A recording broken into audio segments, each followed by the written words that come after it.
আসসালামু আলাইকুম ওয়া রাহমাতুল্লাহি ওয়া বারাকাতুহু। সুপ্রিয় দর্শক, যারা দাওরায়ে হাদিস পরীক্ষা দিবে অর্থাৎ আল হায়াতুল উলিয়া বোর্ডে পরীক্ষা দিবে তাদের জন্য এই ভিডিওটা হচ্ছে সংক্ষিপ্ত ভিডিও। তো যারা দাওরার ছাত্রীরা নিবন্ধন করছে, তো ছাত্রীদের পেমেন্ট যেভাবে করবে সেটা আমি সংক্ষিপ্তভাবে এই ভিডিওতে দেখাবো। প্রথমে আপনারা আপনাদের মাদ্রাসার ইউজার নেম এবং পাসওয়ার্ড দিয়ে আপনাদের মাদ্রাসার অ্যাডমিন প্যানেলে ঢুকবেন। ঢোকার পরে নিবন্ধন তালিকা যা আছে, এখানে ড্যাশবোর্ড আছে, ড্যাশবোর্ড থেকে আপনারা পরীক্ষা সংক্রান্ত এখানে চলে যাবেন। পরীক্ষা সংক্রান্ত ক্লিক করার পর নিবন্ধন তালিকা এখানে চলে যাবেন। যাওয়ার পর এখানে আপনাদের ছাত্রীদের তথ্য দেখাবে। তো আপনারা চাইলে একজন একজন করে পেমেন্ট করতে পারেন অথবা সকলের পেমেন্ট একসাথে করতে পারেন।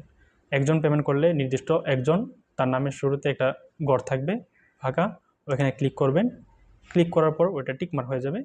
তখন এখানে প্রয়োগে ক্লিক করলেই পেমেন্টের অপশান নিয়ে যাবে। তো আমি সকলের পেমেন্ট একসাথে করব, এই জন্য আমি সকলের পেমেন্ট একসাথে করে দেখাচ্ছি।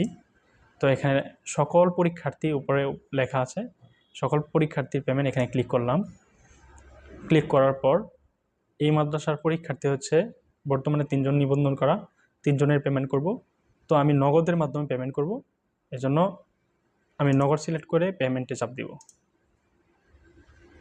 পেমেন্টে চাপ দেওয়ার পর এখানে আমার নগদ নাম্বারটা লিখে দিব।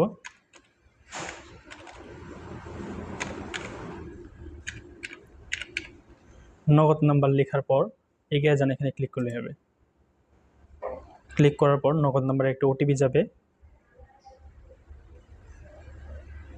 ওটিপি দেওয়ার পর আপনাদেরকে পরবর্তী ধাপে নিয়ে যাবে। পিন নাম্বার প্রবেশ করুন, এই অপশন নিয়ে যাবে। তো আপনারা আপনাদের পিন নাম্বার প্রবেশ করাবেন। আমি আমার পিন নাম্বারটি দিয়ে দিচ্ছি। পিন নাম্বার দেওয়ার পর এগিয়ে যান ক্লিক করুন। এগিয়ে যানে ক্লিক করলে এখানে লেখা আসবে যে পেমেন্ট সফল হয়েছে, অভিনন্দন, আপনাদের পেমেন্ট সম্পূর্ণ হয়েছে। পেমেন্ট সফল হওয়ার পর আমরা ড্যাশবোর্ডে চলে যাব। ড্যাশবোর্ড থেকে পরীক্ষা সংক্রান্ত তথ্য, এখান থেকে নিবন্ধন তালিকাতে চলে যাব। নিবন্ধন তালিকা চলে গেলে এইখানে দেখেন সকলের সংযুক্তি এবং পেমেন্ট সফলভাবে সম্পূর্ণ হয়েছে। কেননা মাত্র পেমেন্ট, সেখানে কি করলাম, মাত্র পেমেন্ট আমি করলাম, এই জন্য এখানে কি পেমেন্ট দেখাচ্ছে, সব ছাত্রীর পেমেন্ট দেখাচ্ছে। তো আমি বোর্ড দাখিল করব। বোর্ড দাখিলের নিয়ম সেম একই। যদি আমি একজন করে বোর্ড দাখিল করি তো একজন করে করতে পারবো, সকলেরটাও করতে পারবো। তো আমি একজনেরটা করে দেখাচ্ছি, পরবর্তীতে আবার বাকি দুজনেরটা করে দেখাবো। একজন ক্লিক করব। তো এখানে লাগবো বাছাইকৃত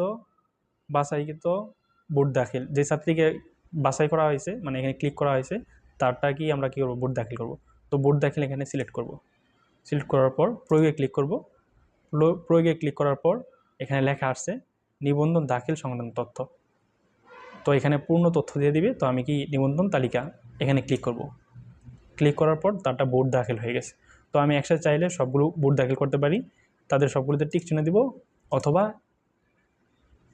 এখানে সকল পরীক্ষার্থীর বোর্ড দাখিল এখানে ক্লিক করব। ক্লিক করার পর এখানে লেখা আসছে বোর্ড দাখিল, আপনি কি সকল পরীক্ষার্থীর নিবন্ধন অনুমোদনের জন্য বোর্ডের কাছে পাঠাতে চান, এটা লিখছে। তো এখানে একটা জিনিস খেয়াল করার বিষয় যে বিশেষ দ্রষ্টব্য, অসম্পূর্ণ সংশোধন এর জন্য ফেরত পাঠানো, স্থগিত, প্রত্যাখ্যান নিবন্ধনগুলি দাখিল হবে না, এটা লেখা আসছে। যদি কারো নিবন্ধনে অসম্পূর্ণ থাকে, যেমন জন্ম নিবন্ধনের মধ্যে ভুল থাকে বা কোথাও ভুল থাকে, তাহলে তারা পুনরায় ফেরত পাঠাবে সংশোধনের জন্য। তো আমি এখানে ক্লিক করব, আমি সাক্ষ্য দিচ্ছি সব ঠিক আছে, অতঃপর দাখিলে ক্লিক করব। এখানে লেখা আছে অপেক্ষা করুন, বাস। অভিনন্দন, 2 জন পরীক্ষার্থীর নিবন্ধন বোর্ড দাখিল প্রক্রিয়া সম্পূর্ণ হয়েছে। ঠিক আছে, দেখেন বোর্ড দাখিল হয়ে গেছে। অথবা আল হায়াতুল উলিয়া থেকে অনুমোদন দিলেই আমার কাজ, নিবন্ধনের সম্পূর্ণ কাজ পরিপূর্ণ হয়ে গেল। অতঃপর যখন আমাদের পরীক্ষার ফিস জমা দেওয়া, একই রূপে পরীক্ষার ফিসটা জমা দিয়ে দিব। আসসালামু আলাইকুম ওয়া রাহমাতুল্লাহ। আমাদের সাথে এতদিন থাকার জন্য আপনাদের সকলকে আন্তরিক মোবারকবাদ।